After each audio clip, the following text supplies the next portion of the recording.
দেখো তারপরে লিখো। এরপর আমরা লিখব হচ্ছে মূর্ধন্য দিয়ে। তো মূর্ধন্য শুরুটা গোল করে একটু নিচে আসবে, হাত না উঠে একবার উপরে চলে যাবে, এইভাবে করে মূর্ধন্য। ঠিক আছে? তো লটা আবার দেখো একটু উপরে যাবে, এখান থেকে নিচে আসবে, তারপর সোজা উপরে। ঠিক আছে? আকার দিও ল বন।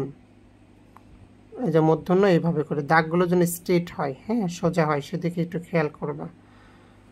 লবণ লেখা যায়, তারপর আমরা লিখতে পারি হরিণ। খেয়াল করো হটাও সুন্দর হয় না, এইভাবে করে লিখো।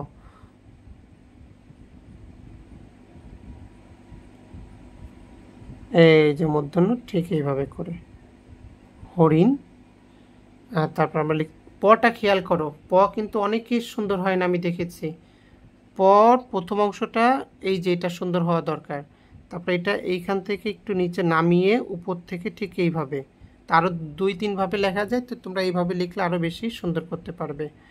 এই যে মূর্ধন্য যেন মূর্ধন্যর মতন হয়, পণ লিখতে পারি। তারপর আমরা লিখতে পারি আরেকটি শব্দ আমরা লিখব, কি লেখা যায়, বিন। এখানে আরেকটি বিষয় খেয়াল করো, আমি বলে দিচ্ছি, তারপরে দেখবে যে অনেকের সমস্যা হবে।